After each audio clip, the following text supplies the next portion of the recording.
Ni una sola llamada, ni un mensaje, ni siquiera un «feliz cumpleaños, mamá», murmurado sin ganas desde la prisa de sus vidas ocupadas. Nada, absolutamente nada en mis 66 años de vida.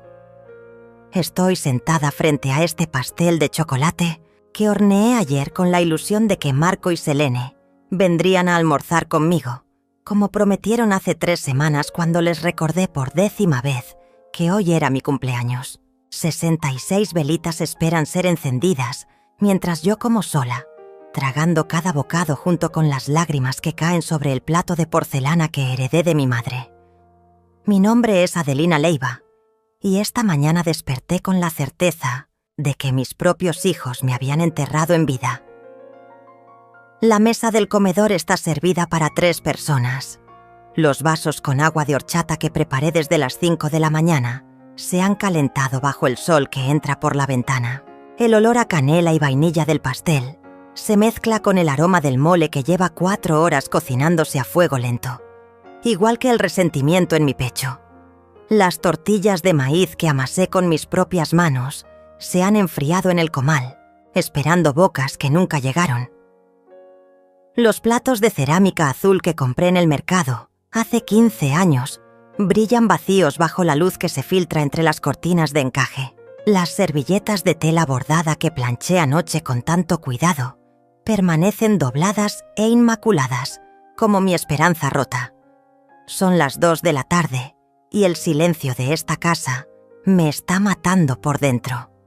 Marco vive a 20 minutos de aquí, 20 malditos minutos en su camioneta blanca que le compré cuando se graduó de ingeniero. Selene vive aún más cerca, en el fraccionamiento de atrás, tan cerca que puede escuchar cuando pongo música en las tardes. Pero ninguno de los dos ha cruzado mi puerta hoy.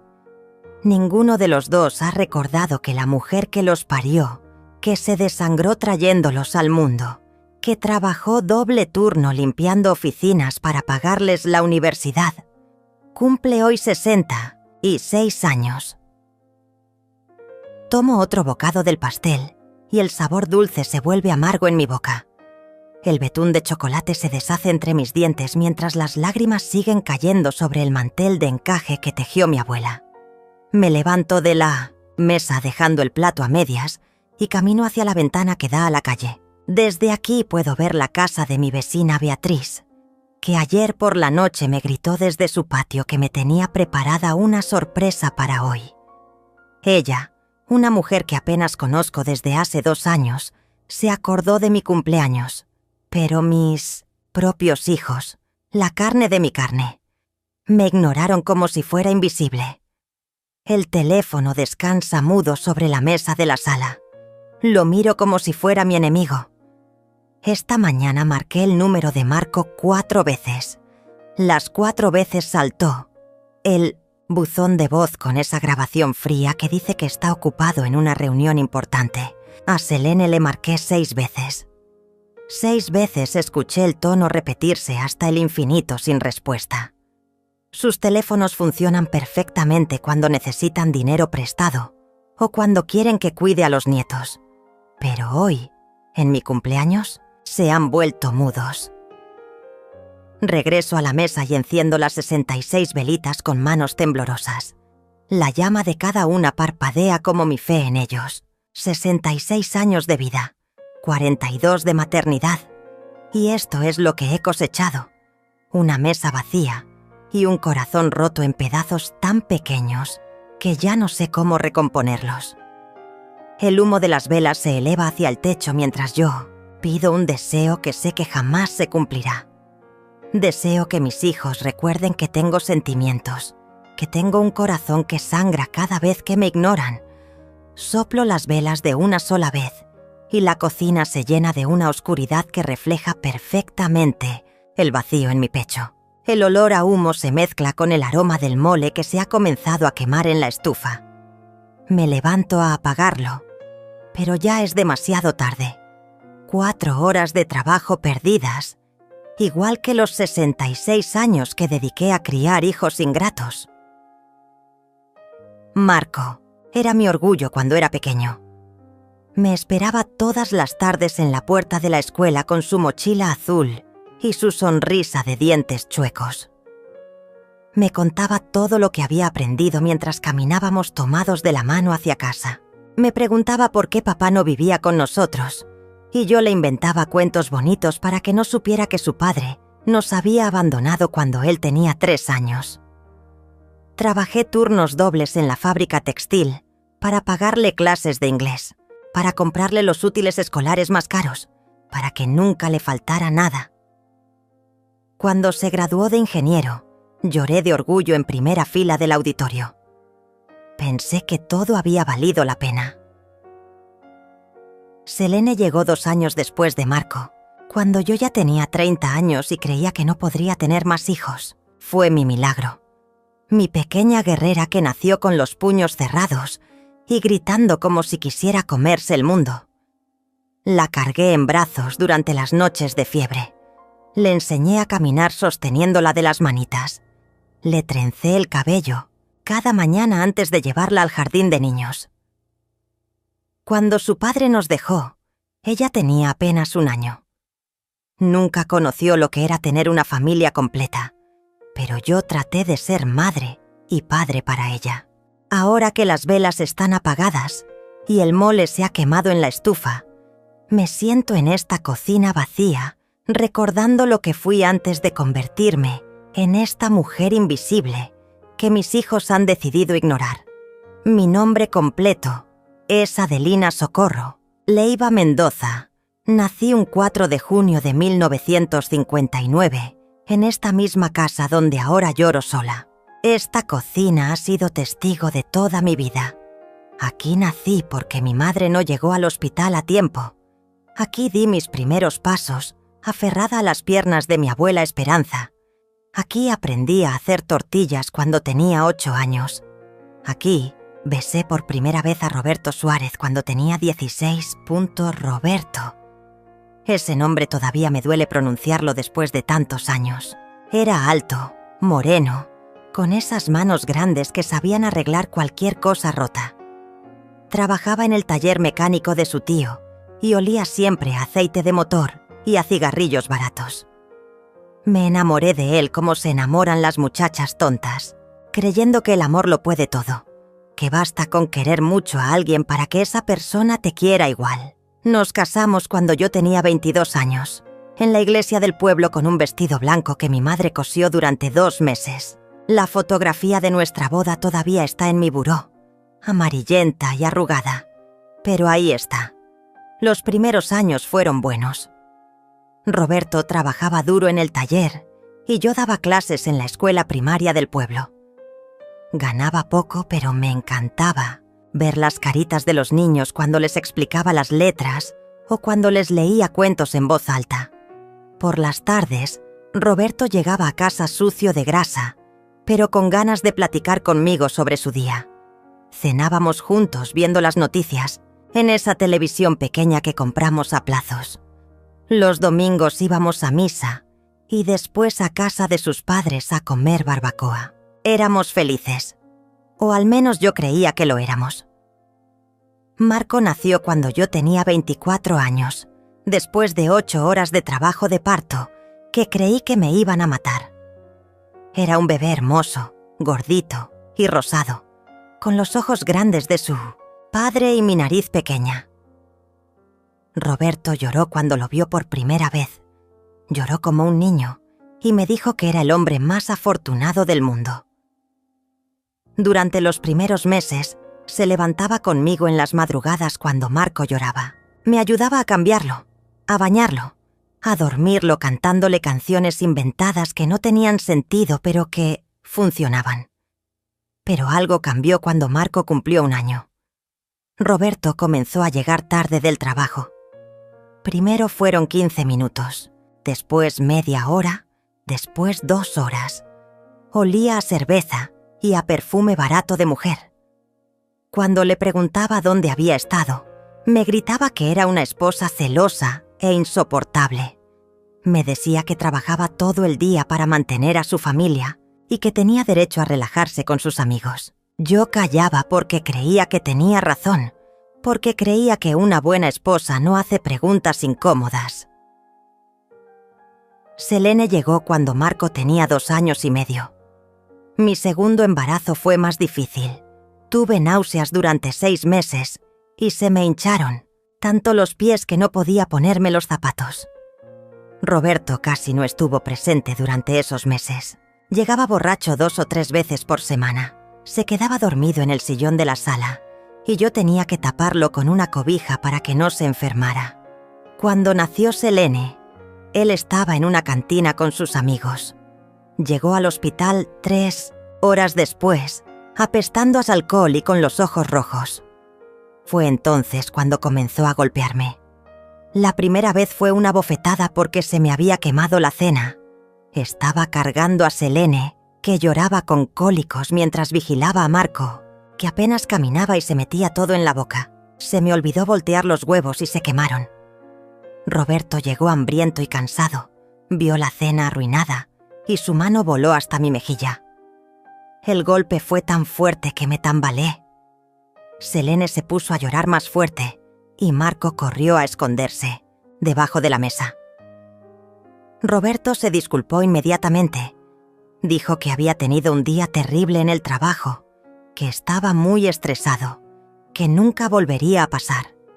Pero sí volvió a pasar, una y otra vez, por cualquier cosa, porque la casa estaba desordenada, porque los niños hacían ruido, porque yo estaba muy cansada para ser cariñosa con él, porque había gastado 5 pesos de más en el mercado.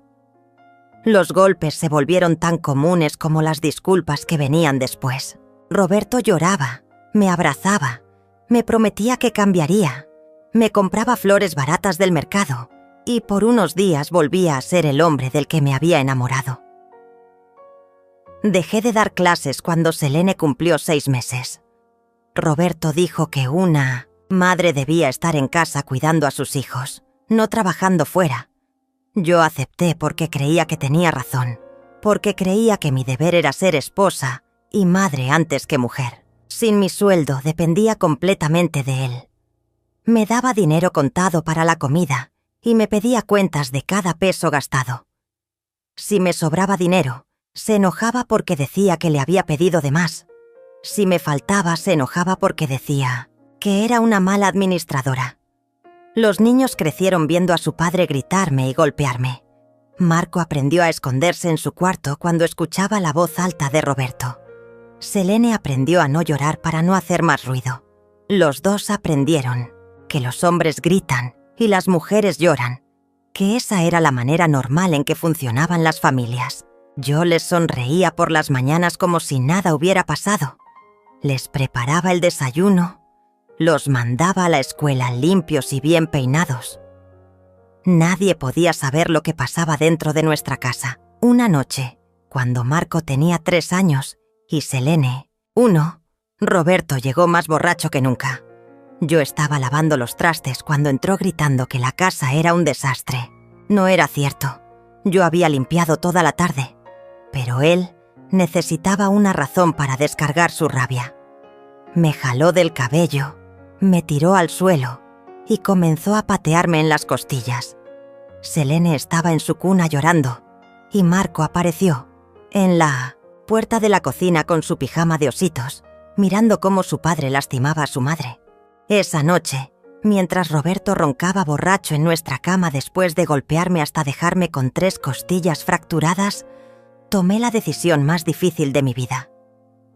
Marco había visto todo desde la puerta de la cocina, con sus 3 años y sus ojitos llenos de terror. Selene no paraba de llorar en su cuna como si hubiera sentido la violencia en el aire. Me levanté del suelo de la cocina con mucho dolor. Limpié la sangre de mi boca y supe que tenía que elegir entre seguir siendo víctima o convertirme en la madre que mis hijos necesitaban. A la mañana siguiente, cuando Roberto se fue al trabajo, con cara de perro apaleado y sin siquiera mirarme, empaqué toda la ropa de los niños en 2 costales de plástico. Tomé los pocos pesos que tenía escondidos en una lata de café y caminé con Marco de la mano y Selene en brazos hasta la casa. De mi madre, que vivía al otro lado del pueblo. Mi madre, que siempre había sospechado pero nunca se había atrevido a preguntar, me abrió la puerta, vio mis moretones y me abrazó sin decir una palabra. Durante 6 meses vivimos en esa casa pequeña de 2 cuartos, donde yo había crecido. Mi madre dormía en el sofá de la sala para darnos su cama a los niños y a mí.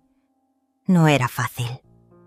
Marco preguntaba todos los días cuándo íbamos a regresar con papá. Selene lloraba por las noches como si extrañara el ruido constante de los gritos.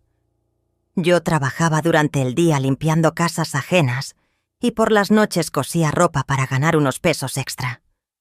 Mis manos se llenaron de callos y mis ojos se cansaron de coser bajo la luz tenue de un foco de 40 watts.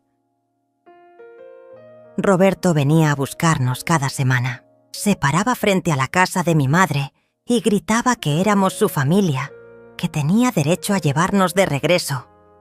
Lloraba, prometía cambiar, decía que había dejado de tomar, que había encontrado trabajo mejor pagado. Mi madre le gritaba desde la ventana que se fuera o llamaría a la policía. Pero yo sabía que la policía no nos iba a proteger. En esos tiempos, los hombres podían hacer lo que quisieran con sus esposas e hijos. Era problema de familia, decían los policías. No asunto de ellos. Una tarde Roberto no vino a gritar frente a la casa. Tampoco vino la siguiente semana. Al principio pensé que se había cansado de insistir, pero después me enteré por una vecina que se había ido del pueblo con una mujer más joven, la hija del dueño de la cantina, donde gastaba todo su dinero. Se llevó la camioneta, los pocos muebles buenos que teníamos y hasta la televisión que habíamos comprado a plazos. No dejó ni una carta explicando por qué se iba, ni dinero para sus hijos, ni siquiera una disculpa. Al principio sentí alivio. Ya no tendría que vivir con miedo. Ya no tendría que caminar en puntas de pie para no hacer ruido que lo molestara. Pero después llegó la rabia. Rabia porque me había dejado sola con 2 niños pequeños, sin dinero, sin casa propia, dependiendo de la caridad de mi madre. Rabia porque Marco preguntaba por su papá todas las noches y yo no sabía qué contestarle. Rabia porque Selene había empezado a caminar, pero su padre no estaba ahí para verla dar sus primeros pasos. Pero sobre todas las cosas, sentí una libertad extraña y aterradora. Por primera vez en años podía respirar profundo sin preguntarme si ese ruido lo iba a molestar. Podía reírme fuerte con mis hijos sin tener miedo de despertarlo. Podía salir a la tienda sin pedirle permiso a nadie. Era libre. Pero también estaba completamente sola. Mi madre murió cuando Marco tenía 5 años y Selene 3. Un infarto mientras dormía la siesta, tranquila y en paz como había vivido toda su vida.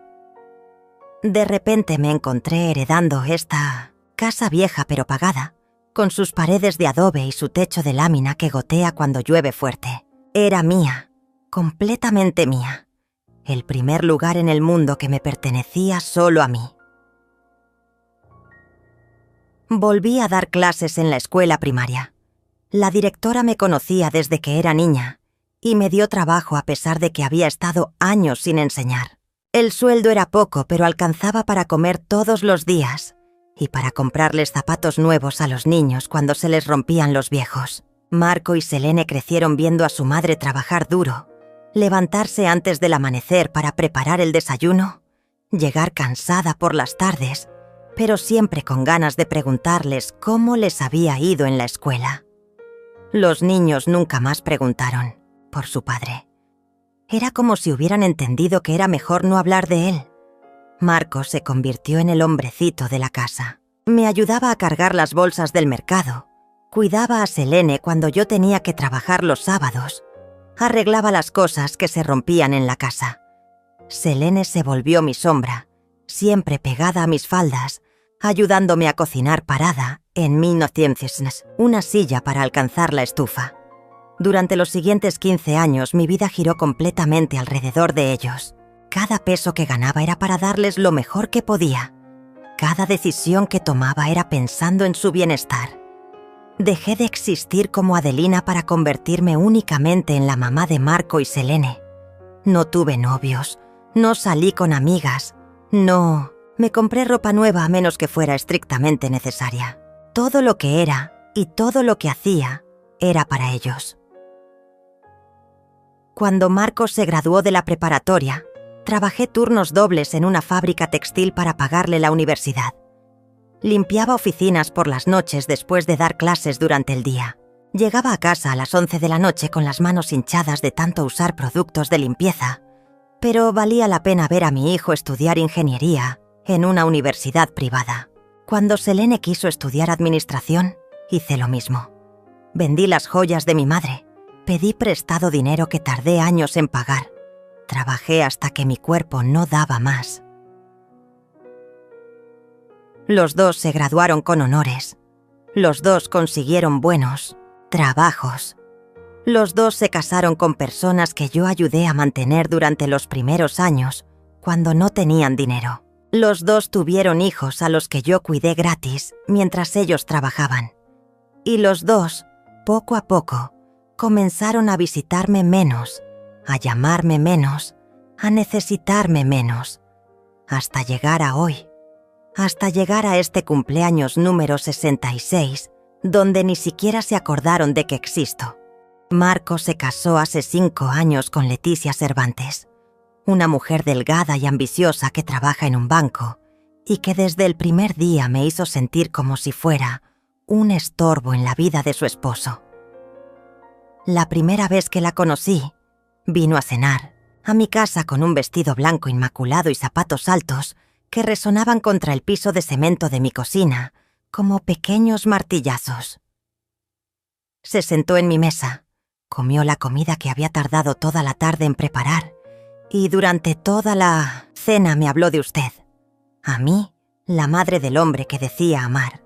A mí, que había parido a su marido, que lo había criado sola, que había sacrificado mi juventud para que él pudiera llegar a ser el profesionista que ella conoció. Después de esa cena, Marco comenzó a cambiar. Antes me visitaba 2 veces, por semana. Llegaba sin avisar. Se sentaba en mi cocina a platicarme de su trabajo mientras yo le preparaba café y le calentaba tortillas.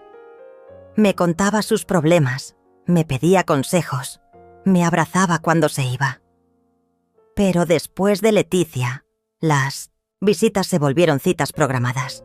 Me hablaba por teléfono para avisar que vendría el domingo a las 3 de la tarde y se iba exactamente a las 5. Ya no se sentaba en la cocina conmigo, sino en la sala, como visita. Ya no me pedía consejos, sino que me contaba sus logros, como si quisiera impresionarme. Leticia nunca me ha llamado por mi nombre. Para ella soy señora Leiva o simplemente señora. Cuando están en mi casa, habla de mí en tercera persona aunque esté sentada a su lado. Marco, pregúntale a tu mamá si tiene azúcar, dice, en lugar de preguntarme directamente. Como si yo fuera sorda o muda, como si no mereciera la cortesía básica de que me hablen de frente. Sus 2 hijos, Octavio de 8 años y Rafael de 1906, me dicen señora, porque así les enseñó su madre. No abuela, no abuelita, señora, como si fuera la empleada doméstica de su papá. Cuando Leticia quedó embarazada de Octavio, yo fui quien la cuidó durante los primeros meses. Tenía náuseas terribles y no podía trabajar, así que Marco me pidió que fuera a su casa todas las mañanas a hacerle el desayuno y a mantener la casa limpia. Yo dejaba mi propia casa a las 6 de la mañana.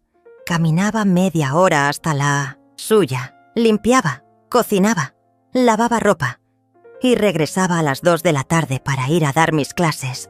Lo hice durante 4 meses sin que me pagaran un peso, porque era mi hijo quien me lo pedía y porque creí que era mi deber como abuela.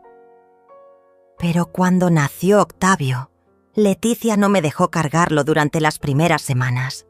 Decía que los recién nacidos eran muy delicados y que solo ella sabía cómo cuidarlo. Yo me quedaba sentada en su sala, viendo de lejos a mi propio nieto, mientras ella lo amamantaba y lo dormía. Cuando finalmente me permitió cargarlo, lo hacía con instrucciones precisas. Cómo poner mis manos, por cuánto tiempo, en qué posición. Como si yo no hubiera criado 2 hijos sola, como si no supiera lo que era cuidar un bebé. Rafael nació 2 años después, y para entonces ya me habían relegado al papel de niñera gratuita. Me llevaban al niño cuando tenían compromisos sociales o cuando querían salir solos, pero cuando había celebraciones familiares importantes, yo era la última en enterarme. El bautizo de Rafael fue en una iglesia elegante del centro de la ciudad.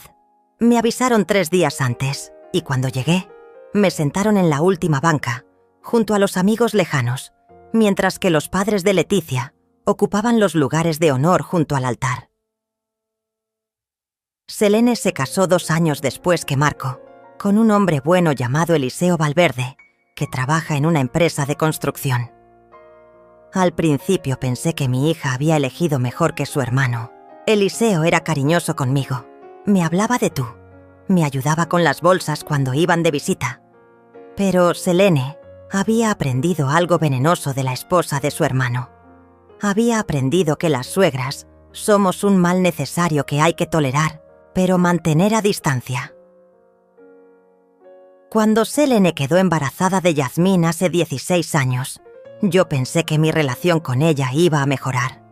Creí que la maternidad la haría entender todo lo que yo había hecho por ella. Durante el embarazo, fui yo quien la acompañó a todas las citas médicas porque Eliseo no podía faltar al trabajo. Fui yo quien le sobó la espalda cuando le dolía, quien le preparó té de manzanilla para las náuseas, quien se quedó despierta con ella durante las noches de insomnio, cuando el bebé no la dejaba dormir. Pero cuando nació Yasmín, Selene se volvió sobreprotectora y desconfiada. No me dejaba bañar a la niña porque decía que el agua estaba muy caliente o muy fría. No me dejaba cargarla después de comer porque decía que podía vomitar. No me dejaba cantarle las canciones que le había cantado a ella cuando era bebé, porque decía que eran muy viejas y que ahora había canciones mejores. Todo lo que yo hacía estaba mal. Todo lo que yo sabía era obsoleto. Durante los primeros años de vida de Yasmín, yo era la niñera de emergencia. Cuando la niña se enfermaba y no podía ir a la guardería, me la traían a mi casa. Cuando Selene y Eliseo querían salir en pareja, me dejaban a la niña desde el viernes en la noche hasta el domingo en la tarde. Cuando había juntas en el trabajo o compromisos importantes, yo cancelaba mis planes para cuidar a mi nieta. Pero cuando había festivales en la escuela o celebraciones familiares de la familia de Eliseo, yo no era invitada.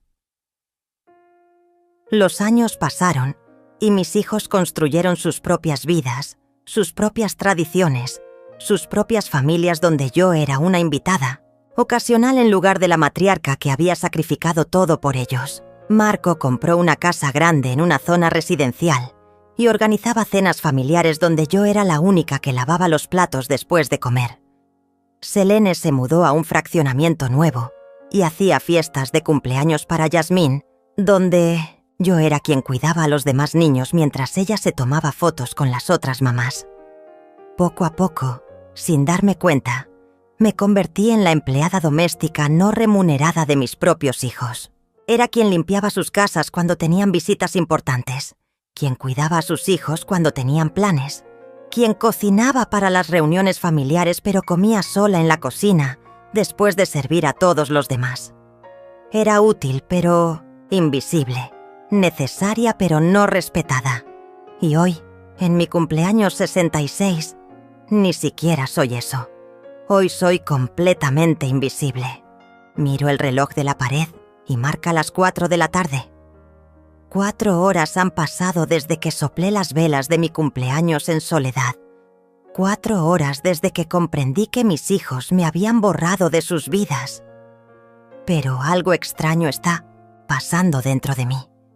En lugar de hundirme más en la tristeza, siento como si una corriente fría recorriera mis venas. Una claridad terrible y liberadora que no había sentido en décadas. Me levanto de la mesa donde todavía están los restos de mi pastel solitario y camino hacia mi recámara. Abajo de la cama, envueltas en sábanas viejas, están las 2 maletas de piel que compré hace 20 años cuando soñaba con viajar, pero nunca lo hice porque siempre había algo más importante. Los estudios de Marco, la boda de Selene, los nietos que cuidar, las casas que limpiar. Las saco y las pongo sobre la cama. Están cubiertas de polvo, pero están intactas, esperando por una aventura que nunca llegó. Abro el ropero y comienzo a sacar mi ropa. No mucha. Nunca he tenido mucha. 3 vestidos buenos, 5 blusas, 2 pantalones, ropa interior, la reboza de mi madre que heredé cuando murió. Doblo cada prenda con cuidado, como si fuera un ritual sagrado. Mientras lo hago no lloro. Es extraño, pero no lloro. Siento una calma que no había experimentado en años, como si finalmente hubiera tomado una decisión que llevaba décadas posponiendo. El teléfono suena en la sala. Por un momento mi corazón se acelera pensando que tal vez es Marco o Selene, acordándose finalmente de mi cumpleaños. Corro a contestar con una esperanza estúpida que todavía no logro matar completamente. Pero es la voz de Beatriz, mi vecina. «Adelina, mi niña, ¿cómo estás? He estado pensando en ti todo el día. ¿Ya vinieron tus hijos a celebrar tu cumpleaños?» La pregunta me duele como una puñalada, pero la voz de Beatriz es tan genuinamente preocupada que no puedo mentirle. Beatriz tiene 68 años. Es viuda como yo. Y en los 2 años que lleva viviendo al lado se ha convertido en mejor compañía que mis propios hijos. No vinieron, Beatriz. Ni siquiera se acordaron.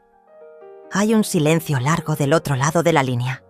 Después escucho que Beatriz susurra una maldición en voz baja, algo que jamás la había escuchado decir porque es una mujer muy religiosa. «Esos desgraciados.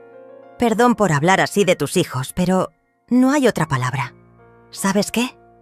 Ya vengo para allá. Voy a traer la botella de tequila que tengo guardada para ocasiones especiales y vamos a celebrar tu cumpleaños como se debe». «No, Beatriz, no te molestes. Estoy bien». «Ni madres que estás bien. Ya voy para allá y no acepto un no por respuesta». Cuelga antes de que pueda protestar más. Me quedo con el teléfono en la mano, sintiendo algo cálido en el pecho. Beatriz apenas me conoce desde hace 2 años, pero está dispuesta a dejar todo para venir a acompañarme en mi cumpleaños. Mis hijos, que salieron de mis entrañas, que crecieron mamando de mi pecho, no pudieron ni siquiera marcar mi número. Regreso a mi recámara y continúo empacando. Tomo la fotografía de mi boda con Roberto que todavía guardo en el buró. La miro por un momento largo. Éramos tan jóvenes, tan llenos de esperanzas que resultaron ser mentiras. Doblo la fotografía por la mitad y la tiro en el bote de basura. Ya no necesito cargar con fantasmas del pasado. Después tomo las fotografías de Marco y Selene cuando eran niños. Marco a los 5 años, sin dientes de enfrente, sonriendo en su primer día de escuela. Selene a los 3, con coletas despeinadas y un vestido amarillo que yo le había cosido. Estas fotografías no las tiro. Las guardo en una bolsa pequeña porque esos niños, los que aparecen en las fotografías, sí me amaron. Los adultos en los que se convirtieron son otras personas que no reconozco. Beatriz llega media hora después cargando una botella de tequila, una bolsa con limones y sal, y un pastel pequeño de 3 leches que compró en la panadería. Tiene los ojos rojos como si hubiera estado llorando.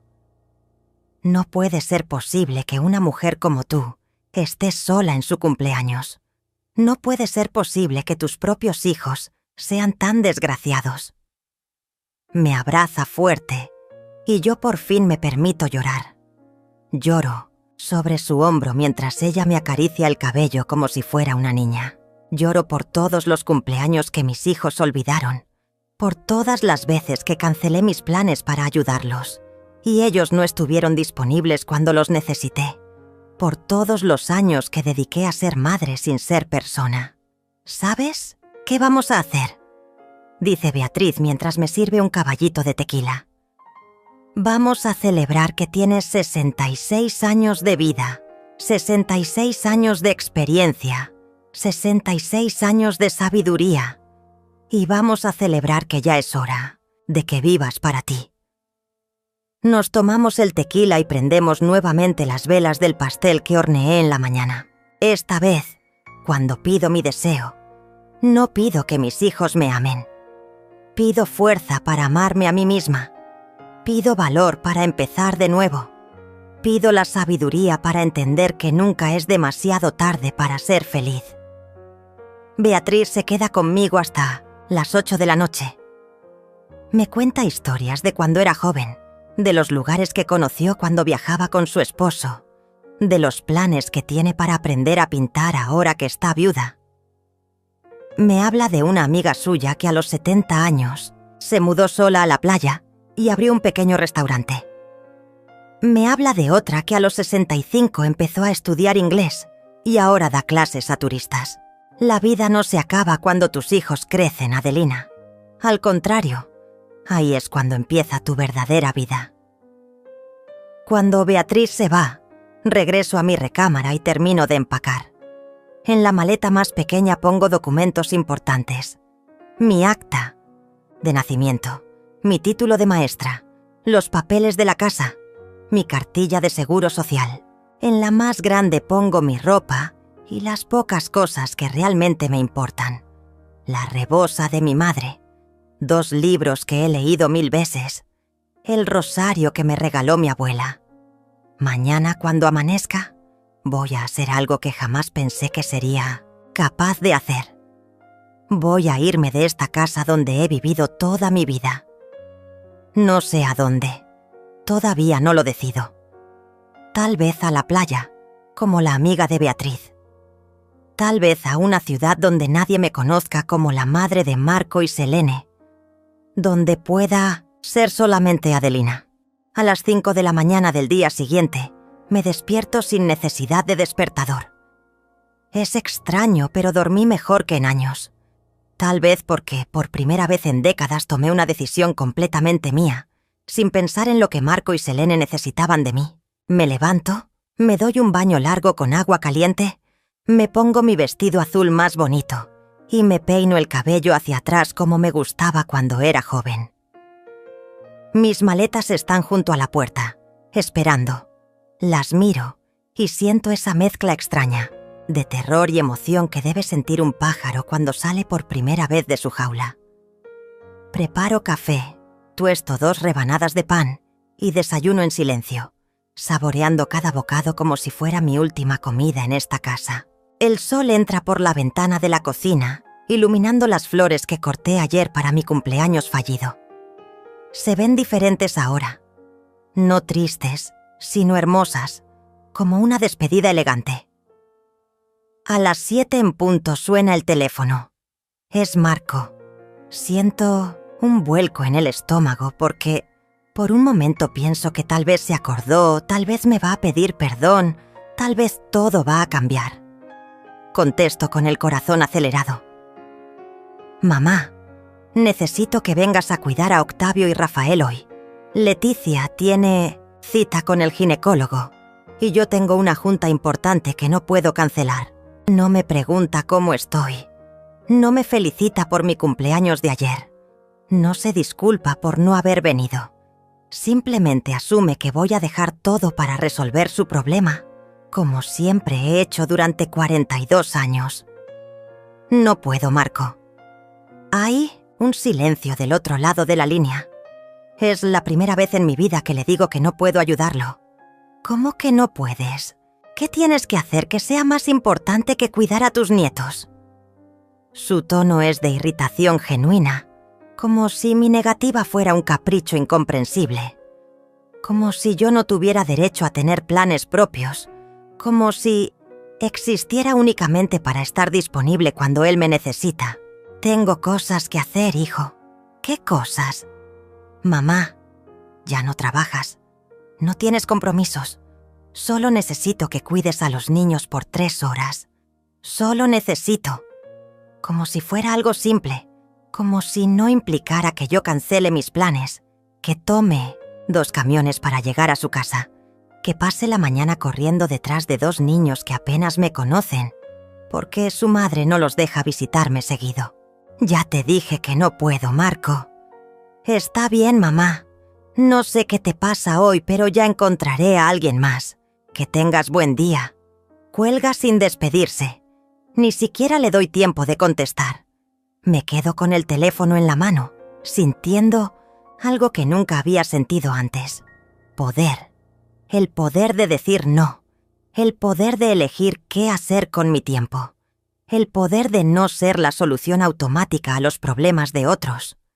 Media hora después suena el teléfono otra vez. Ahora es Selene.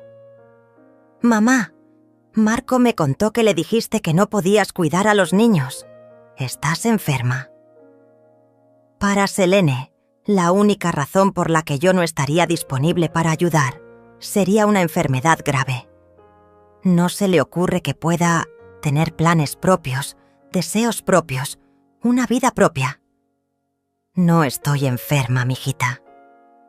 Entonces no entiendo por qué no puedes ayudar a tu hijo. Los niños te adoran, y es solo por unas horas. Los niños te adoran. ¡Qué mentira tan fácil de decir! Octavio y Rafael me tratan como a una empleada doméstica. Me dicen, señora, no abuela. Cuando los cuido pasan todo el tiempo preguntando, ¿cuándo va a regresar su mamá? No me adoran, me toleran porque sus padres les han enseñado que deben ser educados con la señora que los cuida gratis. Selene, ayer fue mi cumpleaños. Hay un silencio largo, tan largo que por un momento pienso que se cortó la llamada. Ay, mamá, perdón, se me olvidó completamente. He tenido mucho trabajo y Yasmín está en exámenes finales. Ya sabes cómo es en esta época del año. Se me olvidó completamente. Como si mi cumpleaños fuera algo sin importancia. Como el cumpleaños de un conocido lejano que uno apenas recuerda. No como el cumpleaños de la mujer que la parió, que la crió sola, que trabajó doble turno para pagarle la universidad. También a Marco se le olvidó. Bueno, mamá, ya somos adultos. Los cumpleaños no son tan importantes como cuando éramos niños. El fin de semana te llevamos a comer para compensar, ¿te parece? El fin de semana te llevamos a comer para compensar, como si una comida pudiera compensar años de olvido, como si un gesto de lástima pudiera reparar el daño de sentirse invisible para sus propios hijos. No hace falta, mijita. No hace falta nada. Mamá, no te pongas dramática. Sabes que te queremos mucho, solo que a veces se nos olvidan las fechas. Pero puedes cuidar a los niños de Marco, ¿verdad? Yo también necesito que cuides a Yasmín en la tarde porque tengo una cena de trabajo. Yasmín, mi única nieta, la única que todavía me abraza cuando me ve, la única que me habla con cariño. Pero hasta ella ha comenzado a cambiar. A los 16 años, prefiere estar con sus amigas que conmigo. Cuando viene a mi casa, se pasa todo el tiempo viendo su teléfono o haciendo tarea. Ya no platicamos como antes, ya no me cuenta sus secretos. No puedo cuidar a nadie hoy, Selene. ¿Por qué estás tan rara, mamá? Nosotros también tenemos responsabilidades, también tenemos trabajos importantes. No podemos estar pendientes de ti todo el tiempo. Responsabilidades importantes, trabajos importantes, como si criar a 2 hijos sola, como si trabajar doble turno durante años, como si sacrificar mi juventud por ellos no hubiera sido responsabilidad importante, como si ahora que necesito un poco de consideración fuera una carga pesada que tienen que soportar. Está bien, mijita. Que tengas buen día. Cuelgo antes de que pueda seguir hablando. Me siento en la sala, mirando las maletas junto a la puerta. Y por primera vez en años me siento orgullosa de una decisión que tomé. Orgullosa de haber dicho no. Orgullosa de no estar corriendo a resolver los problemas de otros mientras nadie resuelve los míos. Camino hacia la cocina y escribo una carta a mano en papel de cuaderno, con mi letra cuidadosa de maestra jubilada. Una carta que nunca pensé que sería capaz de escribir. Marco y Selene. Ayer cumplí 66 años y ninguno de ustedes se acordó. No es la primera vez que me olvidan, pero sí es la última vez que voy a permitir que me lastimen. Me voy de esta casa para buscar la paz que no he tenido en años. No me busquen hasta que aprendan a valorar lo que hice por ustedes. Esta casa se queda cerrada hasta que yo regrese, si es que regreso. La llave se la dejo a Beatriz. Que sean felices sin tener que fingir que me quieren. Adelina. Doblo la carta, la pongo sobre la mesa de la cocina junto al florero con las flores, marchitas, y tomo mis maletas. Es hora de irme. Es hora de empezar la vida que postergué durante 66 años. Salgo de mi casa a las 9 de la mañana cargando las 2 maletas que contienen toda mi vida. Beatriz está regando sus plantas en el patio y cuando me ve con el equipaje, deja caer la manguera y corre hacia mí. ¿A dónde vas, Adelina? ¿Qué está pasando? Le entrego la llave de mi casa y le explico todo. Le cuento sobre las llamadas de esta mañana, sobre cómo mis hijos solo me buscan cuando necesitan algo, sobre la carta que dejé en la mesa de la cocina. Beatriz me escucha sin interrumpir, asintiendo con la cabeza como si hubiera estado esperando este momento durante años. Haces bien, mi niña. Ya era hora de que te fueras de aquí. Esta casa se ha vuelto una prisión para ti. Me abraza fuerte y me entrega un sobre con dinero. Son mis ahorros para emergencias. Tómalo. No acepto un no por respuesta. Y esta es mi dirección y mi teléfono escritos en este papel. Llámame todos los días para saber que estás bien. Tomo un taxi hacia la terminal de autobuses del centro. El chofer es un hombre mayor que me ayuda con las maletas y durante el trayecto me pregunta a dónde voy. Cuando le digo que no lo sé todavía, se ríe y me dice que esa es la mejor manera de viajar, sin planes fijos, dejándose llevar por el instinto. La terminal está llena de gente corriendo hacia sus destinos, familias completas cargando bultos y niños llorando, jóvenes con mochilas enormes que parecen estar empezando aventuras, señoras como yo que viajan solas con sus bolsas de mano bien apretadas. Me acerco al mostrador donde venden los boletos y miro el tablero con todos los destinos posibles. Veracruz, Oaxaca, Guadalajara, Puerto Vallarta, Mérida. Nombres de lugares que siempre quise conocer pero nunca pude, porque siempre había algo más importante que hacer. Siempre había un hijo que necesitaba dinero, un nieto que cuidar, una casa que limpiar. Ahora, por primera vez en mi vida, puedo elegir. ¿A dónde la llevo, señora?, me pregunta la muchacha de mostrador. A Veracruz, digo sin pensarlo mucho. Al puerto. Siempre me gustó el mar, aunque solo lo he visto en fotografías y en la televisión. Me gusta la idea de vivir donde el horizonte no tiene fin, donde el agua se mueve constantemente como si estuviera viva. Compro un boleto para el autobús que sale en 1 hora. Cuesta más de lo que he gastado en mí misma en meses, pero por primera vez no me importa gastar dinero en algo que quiero.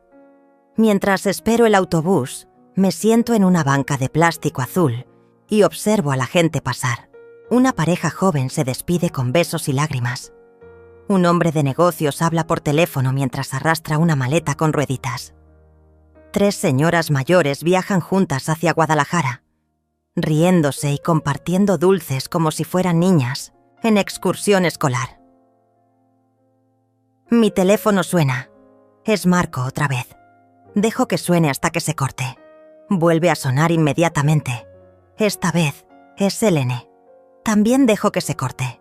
Después recibo varios mensajes de texto que no leo. Supongo que ya fueron a mi casa, que ya encontraron la carta, que ya se dieron cuenta de que esta vez no voy a estar disponible para resolver sus problemas. El autobús llega puntual. Es más cómodo de lo que esperaba, con asientos reclinables y aire acondicionado. Me siento junto a la ventana y guardo mis maletas en el compartimento de arriba. Cuando el autobús comienza a moverse, siento algo extraño en el pecho. No es tristeza, no es miedo, es libertad. La libertad de ir a donde quiera sin tener que explicarle a nadie por qué voy ahí. Durante las 6 horas de viaje, veo pasar el paisaje por la ventana.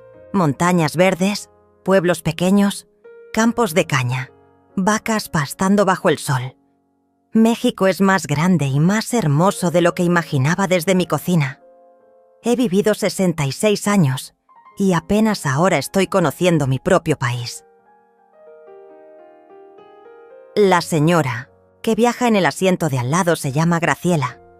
Tiene 72 años y va a Veracruz a visitar a su hermana menor que nunca conocí. Me cuenta que su esposo murió hace 3 años y que sus hijos querían que se fuera a vivir con uno de ellos, pero ella prefirió quedarse sola en su casa. Los hijos creen que una se vuelve inútil cuando enviuda. Me dice mientras pela naranjas, con sus manos arrugadas. Creen que ya no podemos tomar decisiones por nosotras mismas. Le cuento mi historia.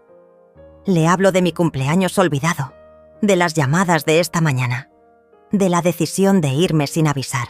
Graciela me escucha y asiente como si mi historia fuera la cosa más normal del mundo. Haces bien, muchacha. A nuestra edad ya no tenemos tiempo para estar rogando cariño a quien no quiere dárnoslo. Llegamos a Veracruz cuando el sol está bajando. El aire huele diferente aquí, salado y húmedo. Desde la terminal se puede escuchar el ruido del mar a lo lejos. Tomo un taxi hacia el centro del puerto y le pido al chofer que me lleve a un hotel barato pero limpio, cerca del malecón. El Hotel Marisol tiene 3 pisos y está pintado de amarillo brillante. La recepcionista es una muchacha joven que me trata con amabilidad y me da una habitación en el 2º piso con vista al mar. Cuando abro la ventana, la brisa marina entra a la habitación trayendo el sonido de las olas y el grito de las gaviotas. Me siento en la cama individual con el colchón un poco hundido y marco el número de Beatriz. Cuando contesta, le digo que llegué bien, que estoy en Veracruz, que el mar es más hermoso de lo que había imaginado. Beatriz me cuenta que Marco y Selene fueron a mi casa a buscarme, que encontraron la carta, que estuvieron gritando en la calle que era una locura lo que estaba haciendo. Les dije que te habías ido porque ya era hora, que una mujer tiene derecho a vivir para ella misma. Se fueron muy enojados, pero ¿sabes qué? Que se enojen. Ya estuvieron enojados contigo toda la vida por el simple hecho de existir. Esa noche, ceno sola en un restaurante pequeño frente al mar. Pido pescado a la veracruzana, arroz blanco y tortillas calientes. La comida sabe diferente aquí, más fresca, más viva. Mientras como, veo a las parejas paseando por el malecón, a los niños corriendo en la arena, a los pescadores que regresan con su trabajo del día. Por primera vez en décadas, estoy cenando sin preocuparme por nadie más que por mí. Sin preguntarme si Marco ya cenó, si Selene necesita algo, si los nietos están bien. Solo yo, mi comida y el sonido del mar que me arrulla como una canción de cuna que nunca había escuchado. Han pasado 3 semanas desde que llegué a Veracruz y mi vida ha cambiado de maneras que jamás imaginé. Me despierto cada mañana sin despertador, cuando mi cuerpo decide que es hora, no cuando alguien más necesita que esté disponible. Camino hasta el mercado del puerto a comprar pescado fresco y verduras. Platico con las vendedoras que ya me conocen y me preguntan cómo amaneció la señora del Hotel Amarillo. Desayuno en fondas diferentes cada día, probando platillos que nunca había comido. Tostadas de mariscos, empanadas de camarón, café de olla con canela que sabe a gloria. Mi rutina es simple pero mía. Por las mañanas camino por el malecón viendo a los pescadores reparar sus redes. Por las tardes me siento en una banca frente al mar a leer libros que compré en una librería de viejo. Por las noches ceno en restaurantes pequeños donde los meseros ya saben que prefiero las mesas junto a la ventana para ver el mar. He aprendido a estar sola sin sentirme sola, algo que creía imposible después de tantos años de vivir para otros. Marco me ha llamado 15 veces en estas 3 semanas. Las primeras llamadas eran de enojo puro.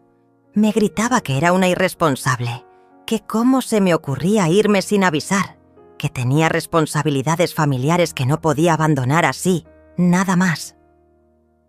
Las siguientes llamadas fueron de manipulación. Me decía que Octavio y Rafael preguntaban por su abuela, que Leticia estaba preocupada por mí, que era egoísta pensar solo en mí misma cuando tenía una familia que me necesitaba. Pero las últimas llamadas han sido diferentes.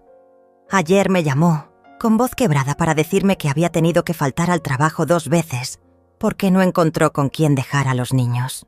Que Leticia estaba furiosa porque había tenido que cancelar sus citas médicas, que se había dado cuenta de todo lo que yo hacía por ellos sin que se lo pidieran.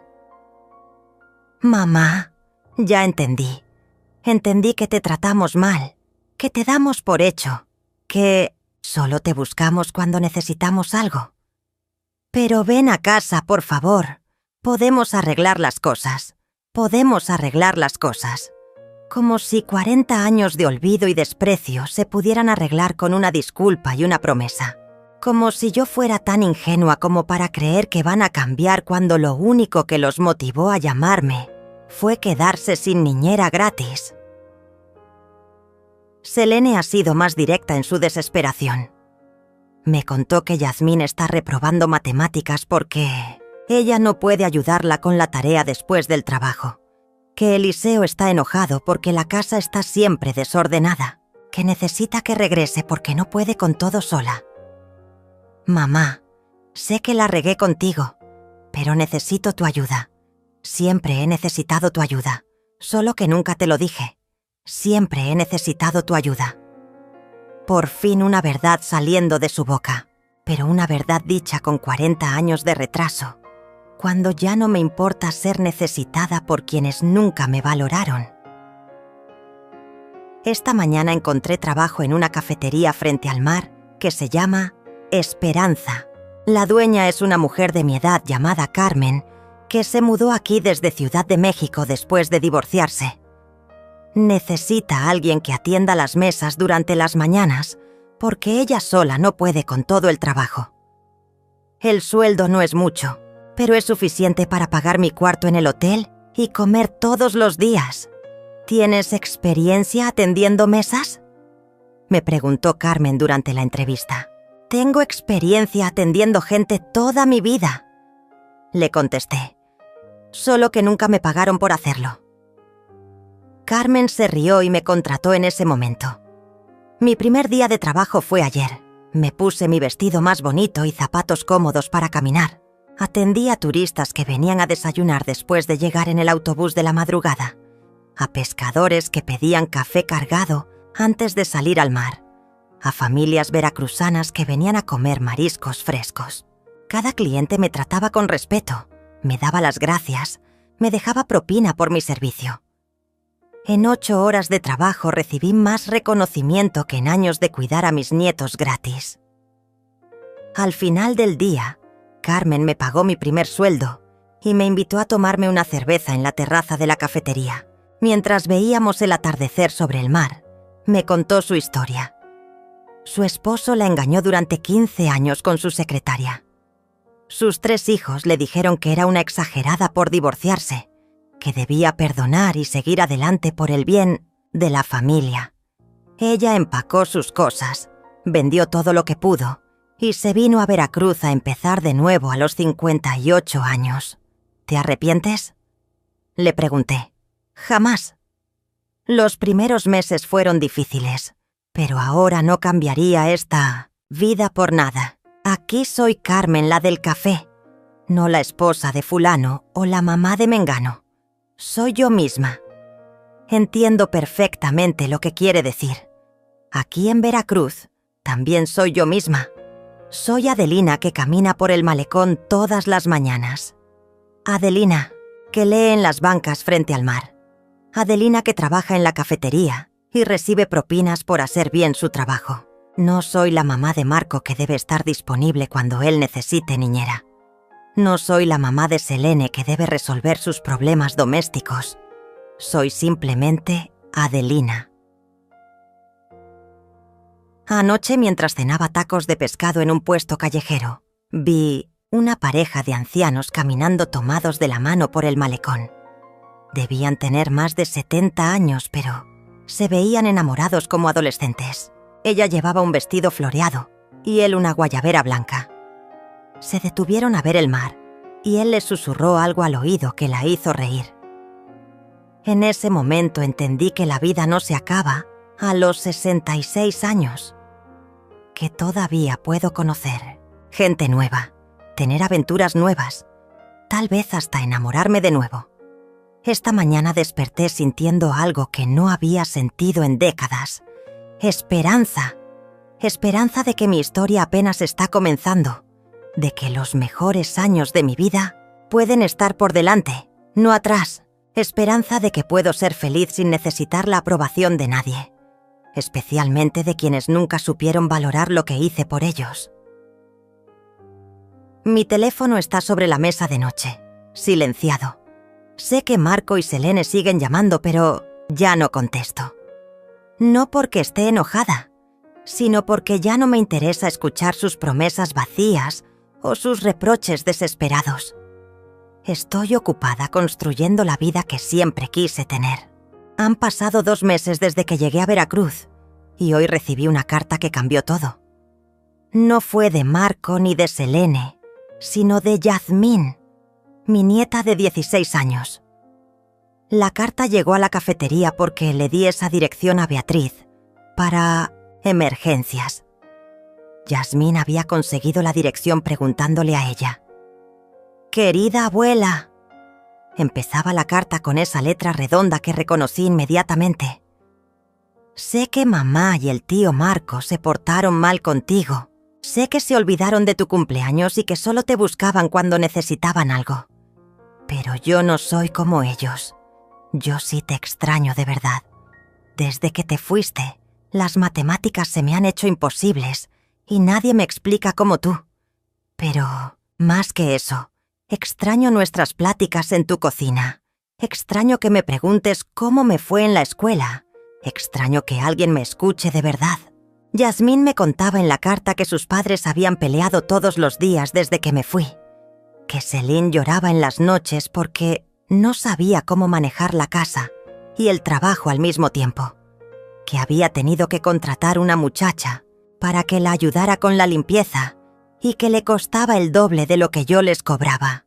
«Nada, no te escribo para pedirte que regreses por ellos», continuaba mi nieta.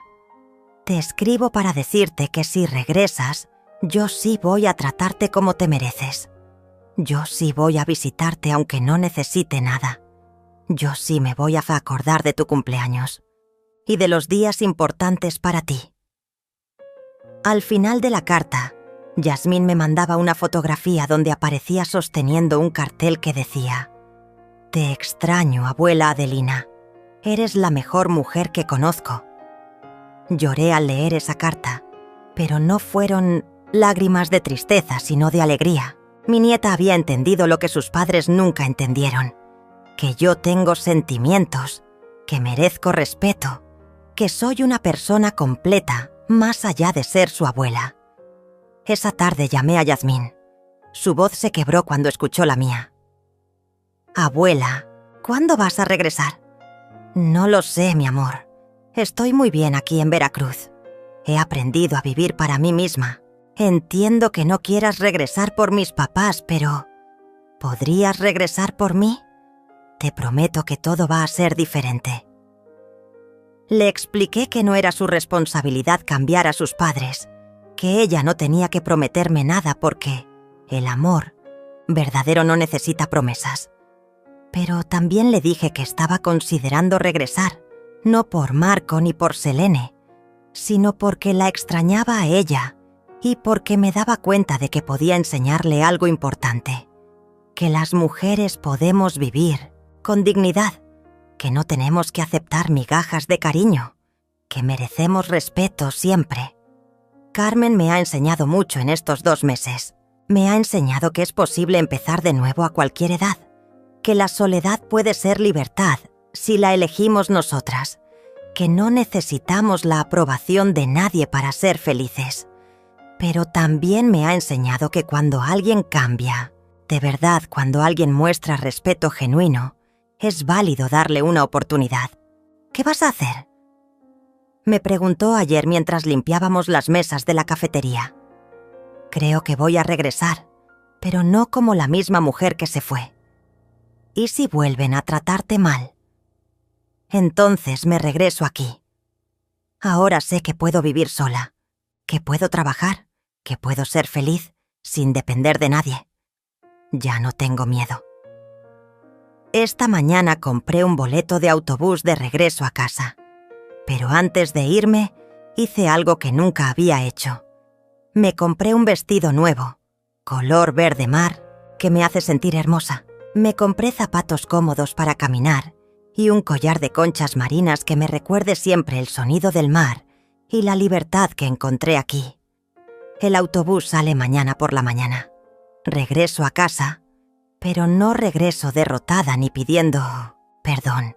Regreso fortalecida, segura de mi valor, sabiendo exactamente lo que merezco y lo que no voy a tolerar nunca más. Regreso porque quiero estar cerca de Yasmín, porque quiero enseñarle que una mujer puede irse cuando no la respetan y puede regresar cuando las cosas cambian, pero siempre en sus propios términos.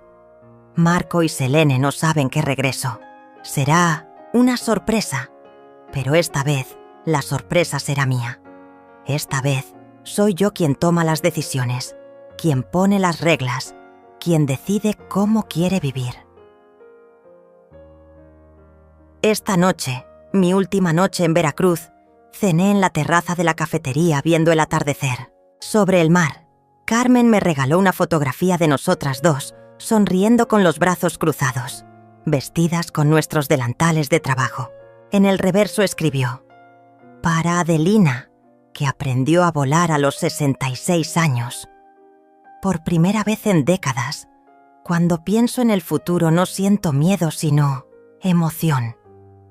Sé que sea lo que sea que venga, estaré bien.